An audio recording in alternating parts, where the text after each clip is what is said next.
Hey everyone, Max here from the Coaching Room. Thanks for joining us on this week's community call as part of the NLP series. I've got James here with me. Hello, James. Hey, hey, woohoo! And so tonight we'll be talking about how to embody what you've learned and become masterful. And so in the space of the Coaching Room community, there's definitely we'll call it a phenomenon that there's a growing awareness. And with your growing awareness of NLP, of personal development, and your professional skills, generally what happens is there's a gap between what you know and what you can do.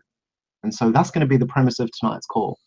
Luckily for you, we've got James here, and from my personal experience, he's one of the fastest learners that I know. He went from being a student on the NLP practitioner course to a trainer in no time at all. And so we'll be learning from one of the best. So if you're on call live with us and you've got some questions that you want answered, you've got some things to share, drop your comments in the live comments somewhere here, and we'll be sure to get to those questions. So James, the topic is how to embody what you've learned. What's the top 3 tips that you've got for our community? Well, I've got 4 top tips actually. I've got 4 top tips, and I'll get to those. I'll get to those in a moment. Let's do a little background first. I get asked in the training room, in our NLP practitioner training room, and the other training rooms that we do. Basically, almost every program. How quickly did you become a trainer? What was the trajectory for you? And wow, holy shit, you did that in 2 years? How did you do that? How did you do that? And the answer that I give every single time is the same thing. I practiced.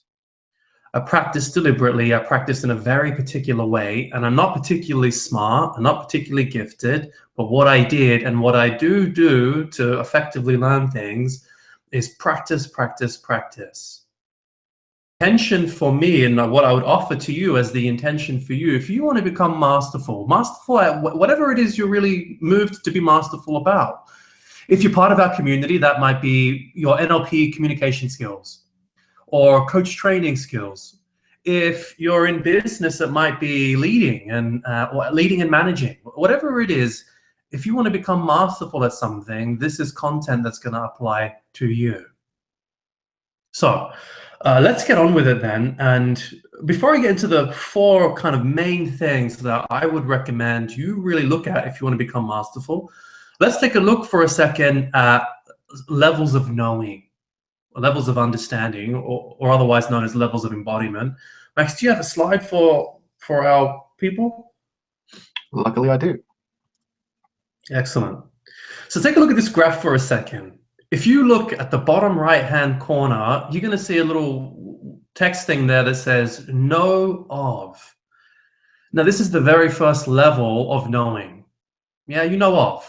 You know of something, you've heard of it before, you know it exists, and that's about as far as it goes for you. So, for example, I know quantum physics exists. I've heard of it, I know it's in the environment. As I know, I can't tell you anything about it. I don't have a relationship with it, and I definitely don't embody whatever it means to be in that field. So this is very, very super surface level knowing, and basically at this level, you've just heard of the content. If you've done our NLP trainings, then prior to you coming on and doing our NLP trainings or our coach trainings, you knew of the subject. Yeah, you knew of coaching, you knew of NLP, but you didn't really know anything beyond that. This moves us to the next level, which is knowing about. Spend some time on the trainings, read a few books. Now you're starting to know about the subject. You can talk about it, you can share some facts, you cognitively understand some of the workings of the subject, some of the workings of communication and NLP. You know about it, you know enough that you could talk about it a little bit. But that's as far as it goes. It's mostly a mental affair. You don't really have a relationship with it beyond that. This brings us then to the 3rd level of knowing, which is relating to. Now, depending on where you are in your levels of knowing, it really kind of depends on, it's really going to influence what you need to do in terms of really embodying that subject matter. So if you know about the subject, you need to move into relating to the subject. And this is what we do on our trainings in the coaching room. Relating to means you're engaging in a relationship with the subject. You're not just talking about it. You can't just, share some facts about it, but you can also do it. You've got a basic level of competence. You can kind of get away with doing it, maybe fumbling around a little bit. Maybe some things you can do fairly well. But you're in a relationship with it. So if this is coach training, for example, you are coaching currently. If it's NLP, you are using your NLP skills and you're getting some results. Fast forward a little bit to the final level of knowing, and now we have embodiment. Embodiment means you walk and talk it, you breathe it, you live it. You wake up in the morning thinking about it. You go to bed at night dreaming about it. You read magazines about it. In fact, you write articles in the magazines that are written about it. You embody the subject. These are the 4 different levels of knowing, and it's important for you to know this because it's important for you to be able to see where you are right now in your levels of knowing, in your levels of mastery with the subject that you care about. If it's NLP, if it's coach training, if it's leadership, whatever it is, you need to know where you are. Here's the thing, knowing of a subject, it's not especially useful. Knowing about a subject, having heard of it, cognitively understanding a little bit of it, is still probably not really going to do you anything worthwhile. It's not going to really translate into you being able to do anything with the subject matter. It's not really going to have a big impact on your life. But when you start to move into the final 2 levels of knowing, relating and definitely embodying, this is where the traction is. This is where the juice is. This is where the momentum is for your learning. So just take a second right now to consider the subject that matters to you. Where are you hanging out? Are you hanging out in the know of quadrant? You know about it, you know of it, but you don't really know about it. If you are, then the next thing for you is to know about it. Start reading some material on the subject. Start having conversations with people about the subject. Start to be able to map out what this subject is and how it works. That's really the kind of the next level of learning for you. If you're already at that level of learning, and a lot of people when they come on the trainings, they know about some of the stuff that we've taught already, but they don't know what to do with it. They don't know how to use it. They're not really skilled yet at doing anything with it. And what they need to really move into is a relationship with the subject. They need to get out of the books, out of the conversations, and into the doing, into the debating, into the practical application of the subject matter. So if, for example, if you're interested in coaching and you really know all about the subject, you know about the industry, you've kind of got that cognitive information, it's time for you to start doing something with it. Body coaching, practicing coaching, we'll get into some tips after this model, but basically you need a relationship with it. And then finally, if you kind of spend some time in that area, you've done some master practitioner trainings, you've been through a lot of the relationship of the subject, it's time to move into embodiment. Embodiment means making the decision to live and breathe this content, to make it part of your system, to make it part of your daily. It's now a part of how you talk. It's now part of how you walk. It's now part of how you think. Yeah. At this level, you're starting to move into like a trainer space. Now you're educating. Now, rather than reading articles and reading books, you're writing columns, you're writing articles, you're contributing to the field. If you really want to embody something, there's no greater way to embody it than starting to teach it. Because for you to provide clarity and understanding and competence facilitation to other people, it requires you to have that on board yourself. So just know where you are in the levels of knowing model, and based on where you are, what is the next dimension of kind of study and practice for you? That would be step number one. Step number two, should we go on to step number two, Max? Was that clear enough? Yeah, that was pretty clear. I've got a couple of questions for you. So the first is, just to confuse people, so step number one is actually the fourth quadrant.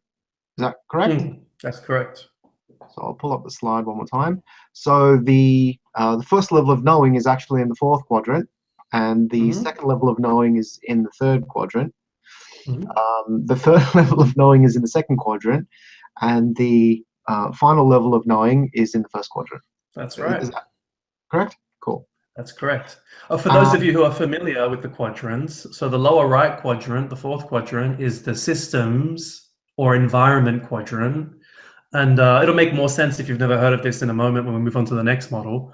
But this basically means you know about it, you know of it, sorry, in the environment. You know it exists in the environment. The third quadrant, knowing about, is like a factual knowing. You know some facts about it. You know some objective distinctions about it. In the lower left quadrant, you're in a relationship. You use this with other people. Yeah, it involves other people.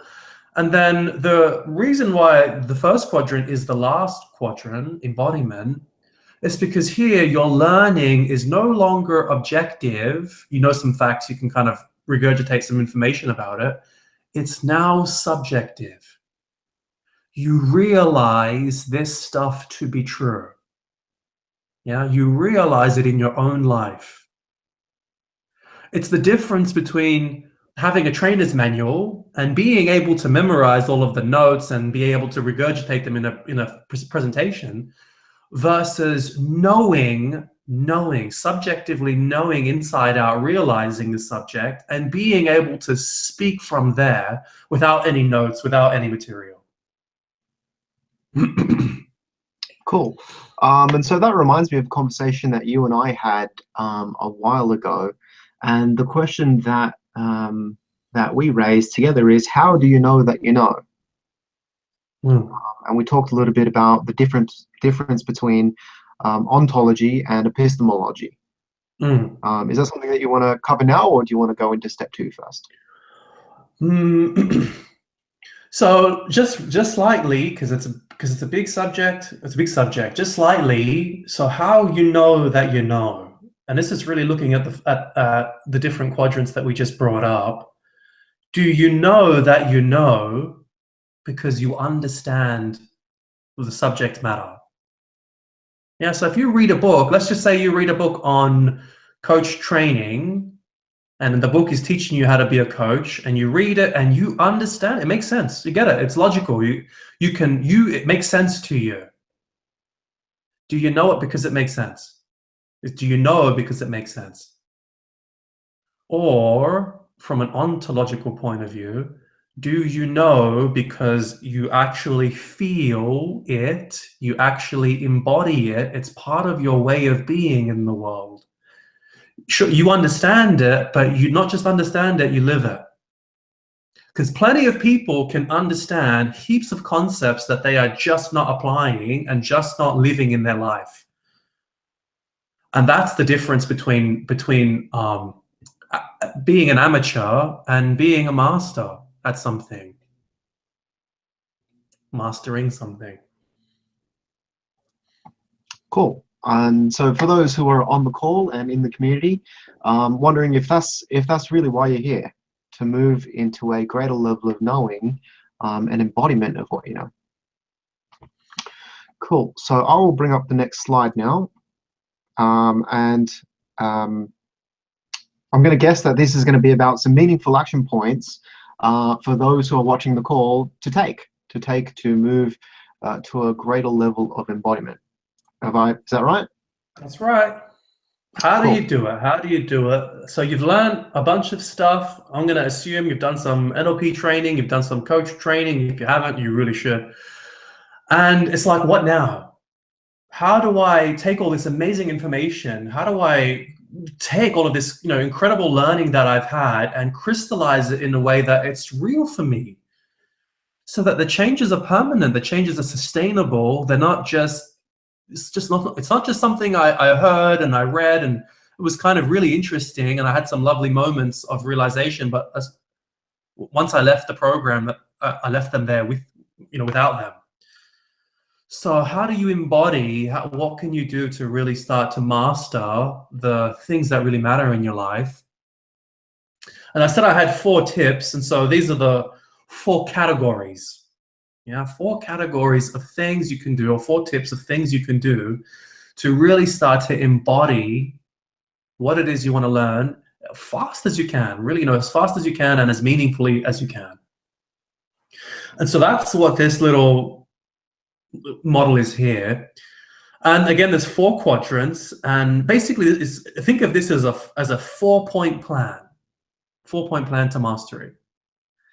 And so number 1, the first category is attitude.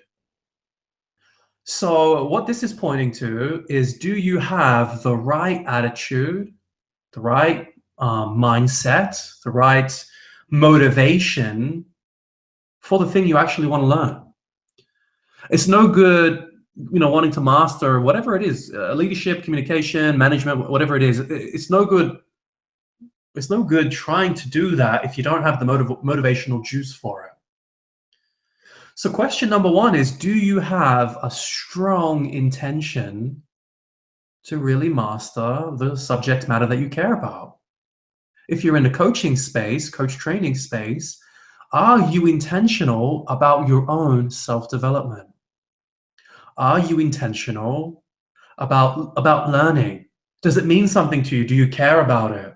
Or is it just something that's kind of on your to-do list, on your should-do list, but not on your want-to-do list?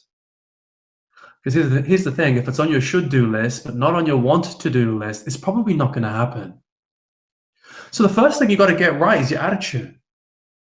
What is the attitude that you need to bring to your learning? How can you make this fun? How can you make this motivational? How can you make this something that is, really juicy for you? And it's kind of an individual question. So I can't really give you the answer for that. But here's one thing I can tell you, and one thing that's worked for me in the past, is to sit down for a moment and just look at the things that I am struggling with in my life. Looking at the things that I'm struggling with and how what I want to learn is going to help me solve them. Yeah. In fact, I probably want to learn it in the first place because I got some things I want to resolve. I got some things in business I want to take care of. I got some things in my personal life I really want to shift and change. I want to become a coach, but I don't have any of the skills, which means I'm not getting paid, and that really sucks, and I want to solve that problem. What are the problems you want to solve, and how does the subject that you really want to learn connect to those? If you really gave yourself to mastering core skills in this subject matter, 5 years from now, what difference would that make to you? Really try and picture it, really try and make it as vivid a representation as you can. What would it mean for you? What would it mean for your relationships? What would it mean for your personal life, your professional life? What would it mean for your relationship with yourself? What would it mean for your finances, for your health? What would it mean if you just gave yourself 1 year, 2, 3, 5 years to mastering this? What would it mean for you? And then if you really want to be juicy, what would it mean if you don't? What would it mean 5 years from now if you don't spend any time mastering these skills, if you don't really give yourself to the process, if you kind of get distracted and check out other things and, skim through the surface of life?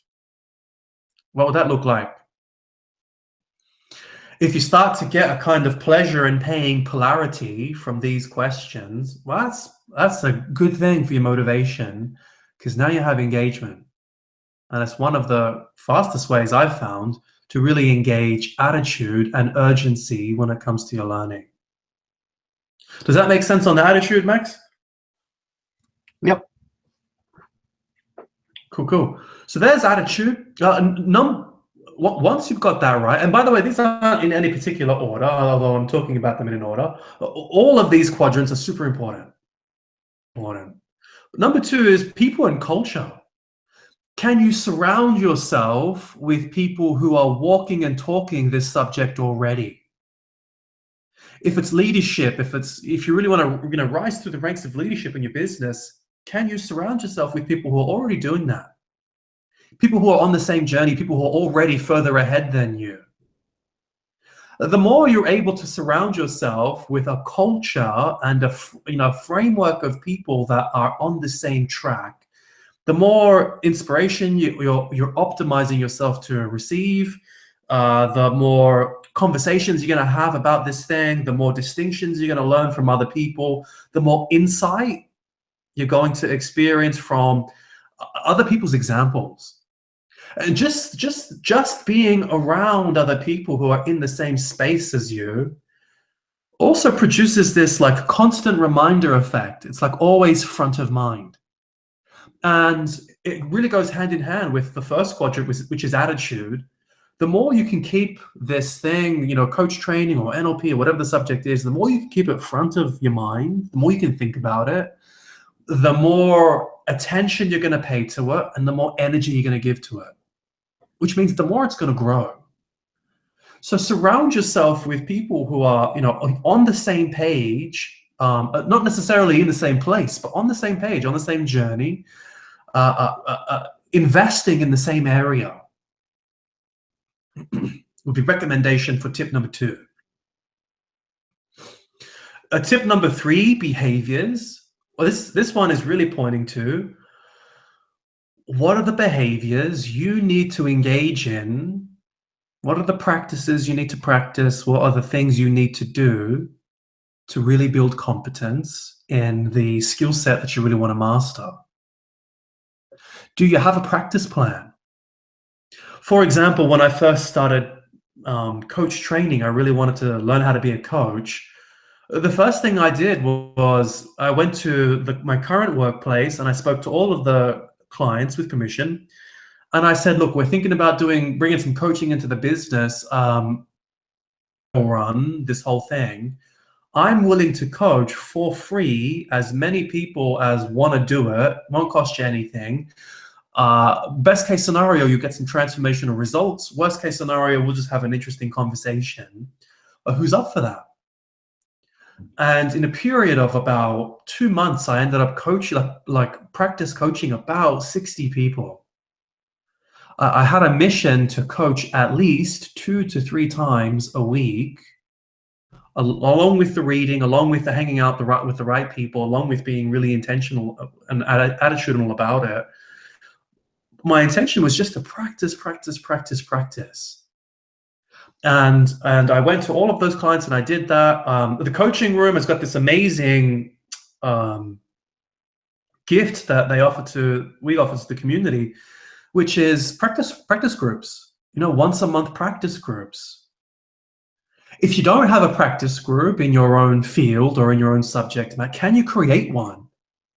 Can you get together with the people that you're hanging out with now and get together and actually create some drills for skills, some practice sessions, just opportunities for you to do the skill? It doesn't matter how clumsy you do it. It doesn't matter how silly the whole thing might be or how drilled the whole thing might be. Just getting in there and doing it is going to teach you things you just can't learn from hearing about it or talking to people about it.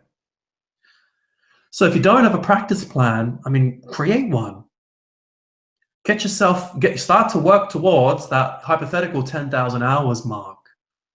Start to do that one day at a time. The more you can practice, the faster you're going to get there. And then finally, environment and systems. So this is talking to what environments can you join? How can you change your environment to make sure you're around this subject matter, or you're around situations that are going to support it? So, for example, are there networks you can go to? Are there events you can go to? Is there technology? So, for example, recently I was referred an app, a meditation app, little technology app. It's cool little thing. Because one of the things that I'm really practicing is stabilizing more of a present-based awareness, and I'm doing that through meditation. It's one of the behaviors that I'm engaged in. Now, this little app's very clever. It tracks how frequently you're meditating and for how long you're meditating. And it gives you stats, it gives you graphs. And when you're meditating, it tells you how many people are meditating around you. And you can even hook it up with, the people that you hang out with or the people that are on the same page as you. So now there's this system occurring, this technology occurring, that's encouraging and supporting all of the other quadrants to really make this thing happen.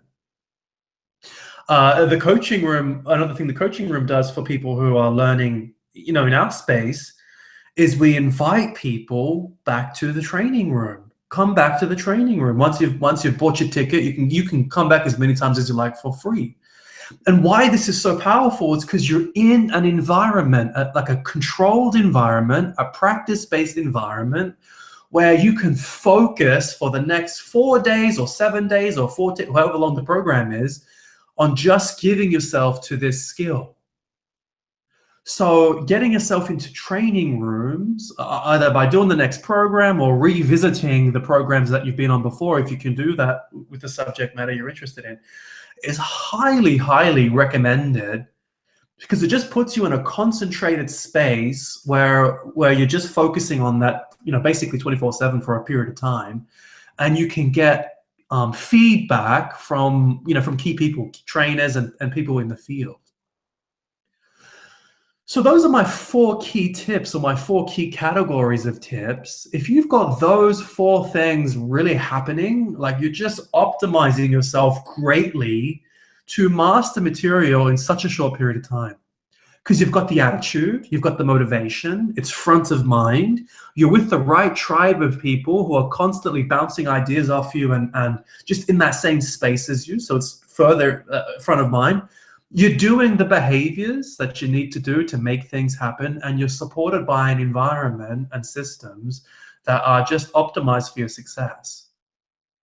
So if you can just bring some of these elements into your mastering, your practice plan for your skills, then it's going to make a transformational difference. Now, my biggest recommendation for people in our community, the coaching room community, especially if you've done NLP prac, most people who want to work on their communication skills or their professional development skills, or they want to work on their coaching skills, most of them have all done NLP practitioner. And it's a great program. I love it. And it starts to teach you about the subject matter, and it starts to put you in a relationship with the subject matter. But it's not really a long enough time frame. It's not a long enough environment for you to really embody it, which means get back in the room. And Max has got a lovely little slide here with the next dates. Get back in the room. I mean, it's a system that helps fire off all of those learning dimensions we just talked about. Attitude, hanging around with the right people, actually doing the behaviors because you're doing the practices and you're doing the patterns, and being in that environment. It's just got all of the bases covered. The more you can get back in the room, the more efficient, the more effective, the more skilled you're going to be at anything. And if you really want to master the content, the next step for you is master prac. The next step for you, and I highly recommend this for people who want to become coaches or who just really want to master those personal and professional development skills, get yourself in a dedicated 14-day environment where you are immersed in the subject matter. You are surrounded by people who are 100% on the same page. You are practicing every day in an environment you can't get distracted in, because you haven't got work, you haven't got the family, you haven't got all these other things going on. You're just kind of in this space. And one of the key things you're working on is mindset and intentionality. So it's just all 4 cylinders firing. It's like having 4 wheels on a car, all going at breakneck speed. So that would be, my biggest recommendation. If you've done master prac, my God, get back in the master prac room. This subject matter, these skills are the kinds of things that once you embody them, you don't really have to practice forever.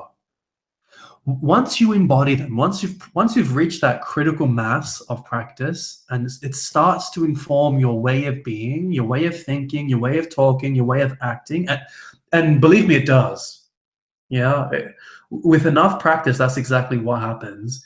And as that starts to happen, you can move on to practicing new things. You can move on to new other areas, because now you don't even have to think about it. It's just part of the way that you live. It's just part of the way that you operate.